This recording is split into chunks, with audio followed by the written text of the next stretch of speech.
Calling all detectives.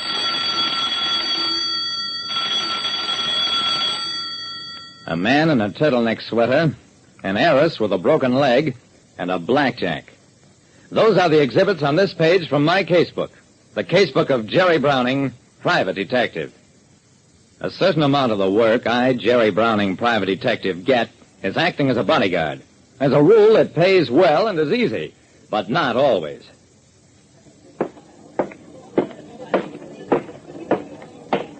The man in the turtleneck sweater leaned over the table. I say the little lady give me the eye, and I say I'm gonna dance with her, see?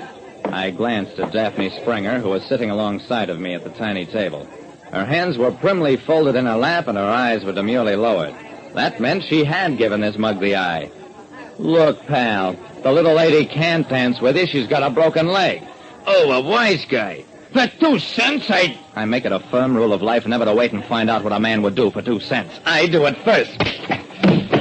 I knocked the mug into the laps of the people at the next table. He let out a bellow of rage and came charging back at me. Across the room, 3 other turtleneck lads leaped up to join me. Under the circumstances, I took out my blackjack and...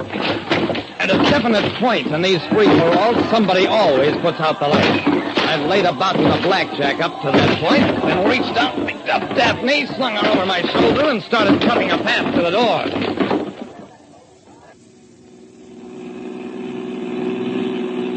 Well, Daffy, I hope you're satisfied.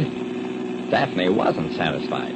She considered it unsporting to use a blackjack against only 4 opponents and a couple of bouncers, who, in a manner of speaking, were really neutral. I listened to her patiently, then, Daphne, if you didn't actually have a broken leg, I'd break it, and I may break the other one. Now shut up, you're going home. For answer, Daffy suddenly reached over, turned the ignition key, cut the motor, and tossed the key out the window. I didn't have a chance to comment on that, because just then a car overhauled and cut in front of us. In it were my late opponents, the Turtleneck Boys. Hired as a bodyguard for an heiress with a broken leg, I found myself in a stalled car and facing a gang of toughs.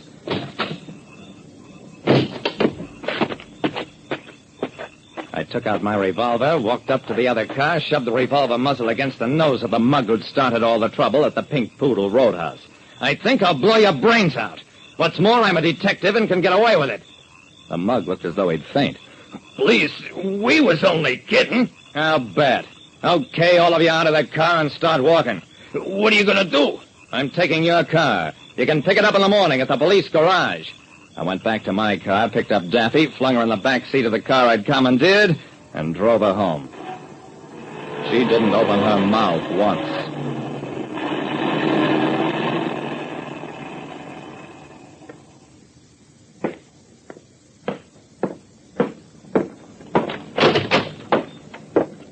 Here's your fun-loving daughter, Mr. Springer. What she needs is not a detective, but the National Guard.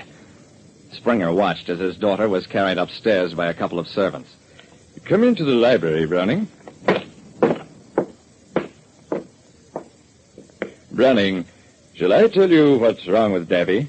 I know what's wrong. She's crazy trying to ski down a mountainside on one foot and... Well, she may be a little crazy, but that's not the main trouble. She's in love. With you. I sat down. This is just a plot. To have me bodyguard her free. I'm through. I quit. I resign as of yesterday.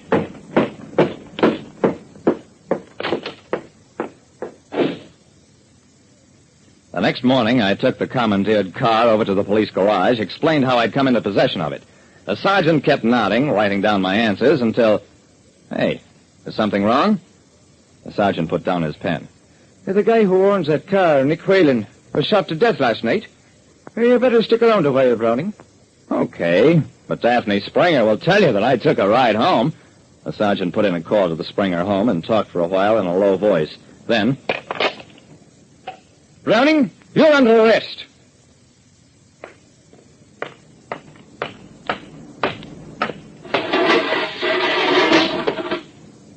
So... there I was, in a nice, comfortable cell. I lay down, had a good, long nap. A while later, the guard came by and woke me up. Hey, Browning, there's a classy blonde babe outside in a wheelchair wants to see you. I raised my head. Tell her for me to go break her neck. I don't want to see her. The guard prodded me. Come on, you gotta get up. She cleared you.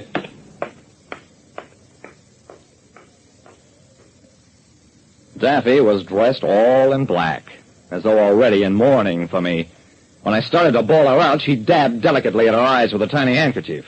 Finally, the sergeant couldn't stand it any longer. Drowning anybody who talks that rough to a poor little girl must be a killer. I got a mind to lock you up again. It would probably be the safest thing that could happen to me. Oh, well, come on, Daffy. I'll wheel you outside to your car.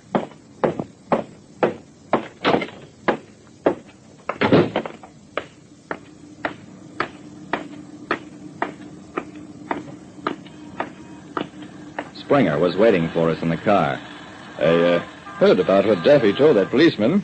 Made her come down here and retract. I hope you're not in trouble. Nothing I can't handle, if she'll just stay out of my life.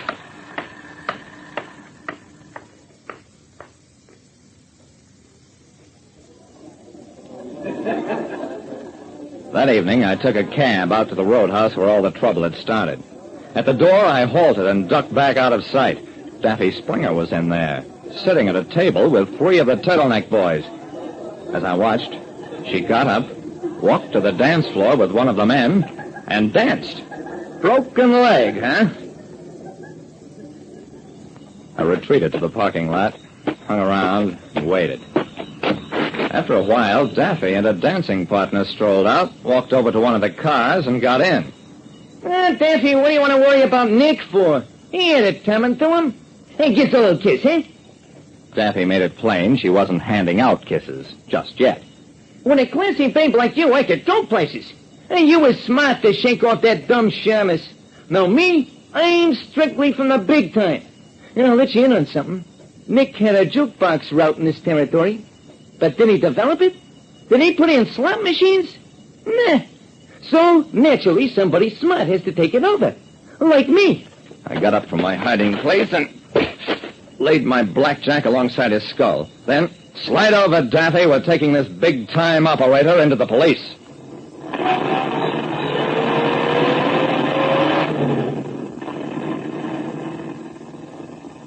Well, that cleared up the matter at the cost of Daffy's broken leg racket. She admitted it had healed 2 weeks ago. She just liked having me lug her around. She claimed she knew I'd follow her to the roadhouse and just got mad when I pointed out the risk she'd taken. The upshot was she fired me as her bodyguard, which means that when I take her out these days, it costs me money. Like I said, bodyguard work is fine, provided you got nothing tougher than a killer to worry about.